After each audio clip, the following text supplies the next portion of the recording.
"Don't forget to be at the banquet tonight, Stan," shouted my wife as she ran out the door. "It really means a lot to my career." "Don't worry, I'll be there," I promised. I finished my porridge, put the dishes in the sink, and put my cell phone on the table. Then I went back upstairs and changed into comfortable golf clothes.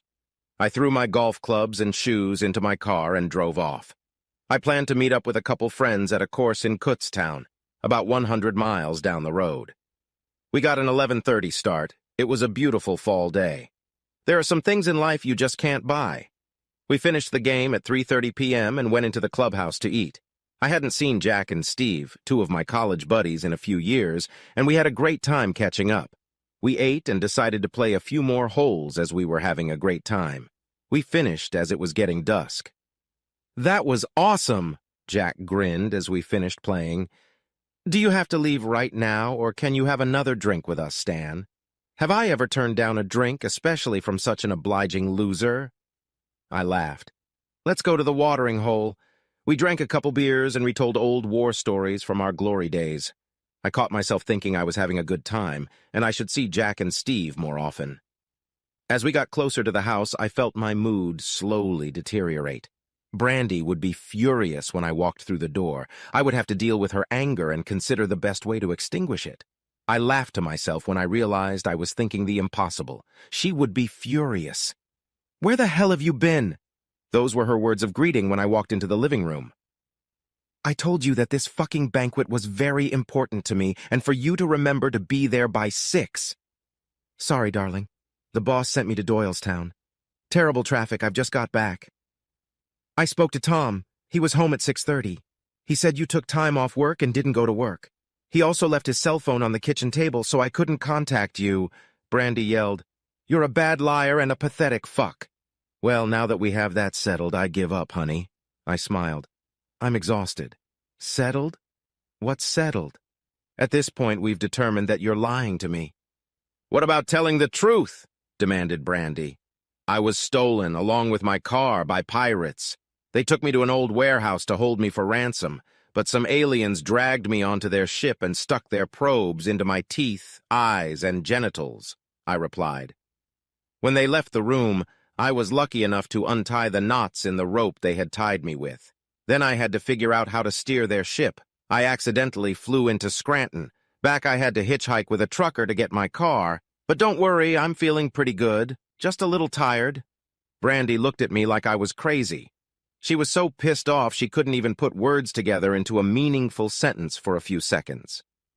"Stan, what are you talking about? Stop bullshitting and tell me why you missed the banquet. You know it was important to me. I got a good promotion, and you were supposed to be there with me. It was extremely embarrassing that you weren't there," Brandy wheezed through gritted teeth.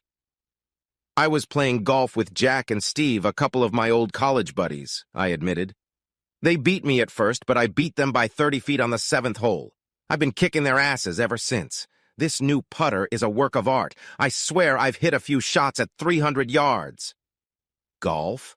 Brandy repeated incredulously. "You knew this dinner was very important to me, and you played golf? You planned it days in advance, didn't you? So why did you tell me you were going to be at my event if you weren't going to be there?" "I didn't want to hurt you, so I lied a little. I was hoping you wouldn't find out," I suggested. "Wouldn't find out? You didn't want to hurt me?" "Are you out of your mind, Stan?" Brandy asked. "How could I not notice that damn empty chair, you idiot? How did you not mean to offend me by not attending such an important event for me?"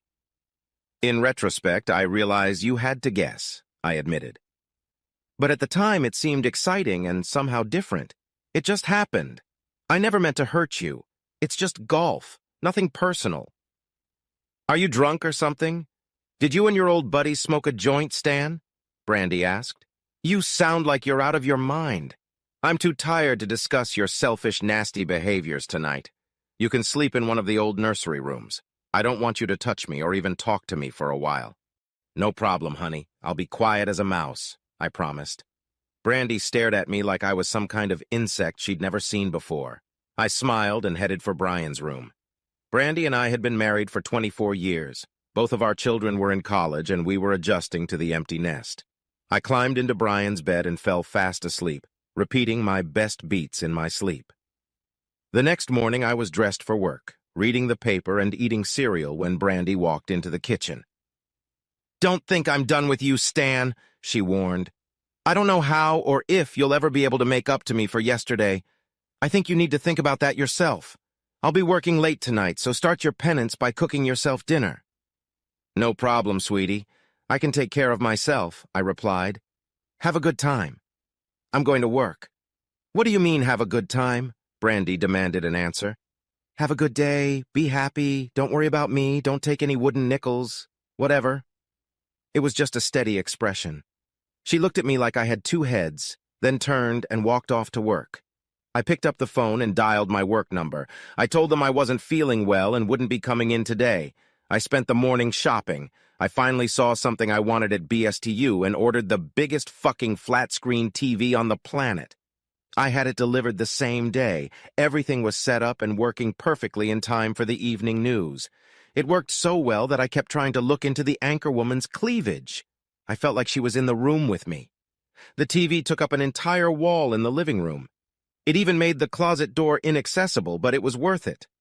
I called a few guys from work and invited them over to watch the first game of the World Series, then ordered some pizza and ribs at another place down the road. When Brandy walked into the room, we were watching the third pitch. To say she looked surprised would be a huge understatement. She was actually at a loss for words. Harry, our accounting guy, saw her, jumped up, grabbed her hand, and shook it. "Congratulations on the promotion. That TV is really cool. Old Stan's a lucky guy to have a wife like you," he raved. Thank you very much," Brandy hesitated. "I'm really tired, so I'm going to leave you guys to watch the game and go to bed." "What was that? She really took it well." I wondered how angry she would be in the morning. I was dressed for work and reading the morning paper when Brandy walked into the kitchen. "You're going to get that damn monster out of here and back to the store before I get home from work tonight. Can you hear me, Stan?" Brandy shouted. "I can hear you, honey." "No need to raise your voice," I grinned. "I'm not deaf." The door slammed so hard, I thought the glass in the windows would shatter. She was hard to understand at times. "I was watching Cheers when Brandy walked into the living room tonight." "I thought I told you to return that thing today," she began. "You said you heard me and that I didn't need to raise my voice. Now I come home and the thing is still here," she shouted. "What part didn't you understand, you idiot?" "I've never understood why Norm is on this show," I replied. "He's not very funny." Foam and saliva flew out of Brandy's mouth as she tried to formulate a coherent sentence. Her face turned crimson. "Stan, listen to me. I wanted you to return the TV, but you didn't." "I didn't buy this thing to return it, honey," I smiled. "I like it, and I'm going to keep it." "I understood the words you spoke this morning. The problem you're facing right now is that I didn't follow your orders. Not that I didn't understand your words. It never occurred to Brandy that I would refuse to follow her direct order. This was new territory, and she was caught completely off guard. "What's happened to you lately, Stan? You miss an important event by making bullshit excuses, and then you order a huge and, I'm sure, very expensive television without discussing it with me. Are you feeling okay?" she asked a little anxiously. "I'm feeling fine, darling. Thank you for asking. I knew that if I had asked about the TV, you would have said it was a bad idea. To save myself the heartache and not start an argument, I just ordered it. It's a lot easier and it doesn't hurt anyone," I added. "Nobody, Stan. It hurts like hell," Brandy growled. "This is really upsetting me. This thing is too big for the room. I can't even get a vacuum cleaner. You spent a lot of money on something that really doesn't fit our house and didn't consult me. How could you think it wouldn't hurt anyone?"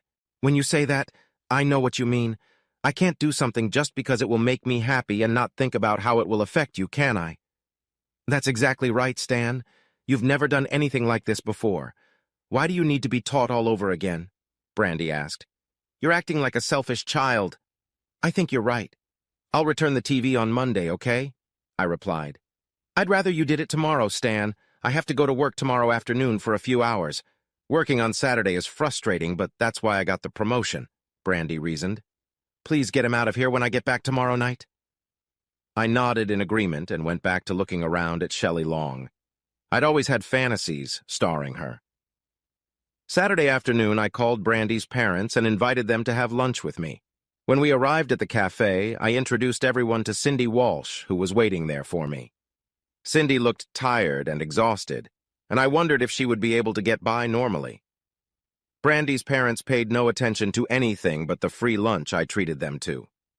At 3 o'clock, we followed Cindy to her house and parked behind her in the driveway. Cindy offered us seats in her tastefully decorated living room. We sat there with Brandy's parents. Then Cindy walked over to the security system remote and pressed a few buttons.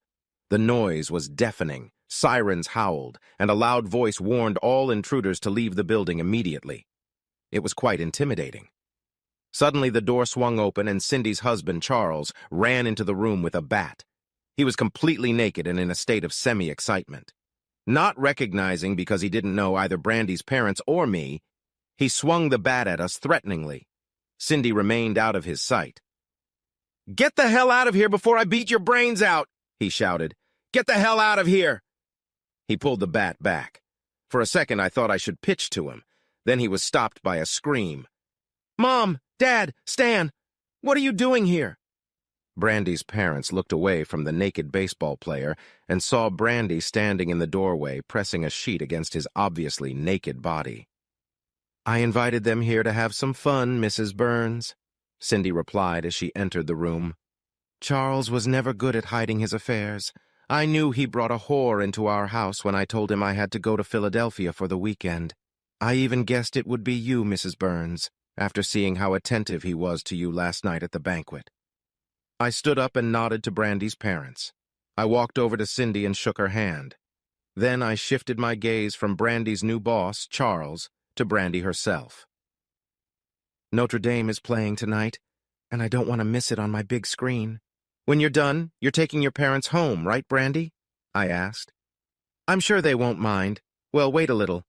I'll get some shit out of the house during the commercial, but it won't be the TV." The game was over, and I carried all of Brandy's clothes down the hall and into the living room. Then she meekly walked through the door, looked at all her personal belongings, and "Stan, please don't do this. It was just an affair, nothing more. I never meant for you to get hurt. You weren't supposed to find out about anything. You're supposed to trust me. We've had too many years together to throw it all away like that," she pleaded. "Not to find out? How could I not notice that damn empty chair, you idiot?" I asked, pointing to the chair. "This marriage was very important to me, and you just went and cheated. I love you, not him, Stan." "Maybe that's true, maybe it's not. It doesn't really matter anymore. You were furious when I played golf during an event that was very important to you. Your words, not mine. Sleeping with your boss is a little worse than wasting time on holes, isn't it, Brandy? I'm suffering, believe me, Stan. My dad called me all kinds of names. They think I'm a cheap whore, and I can't work with Charles again. Can't we put my affair behind us?" Brandy begged. "Your sex with another man is something I can put behind me, Brandy," I replied calmly. I saw her eyes glisten at my words, but then tears welled up as I finished my thought.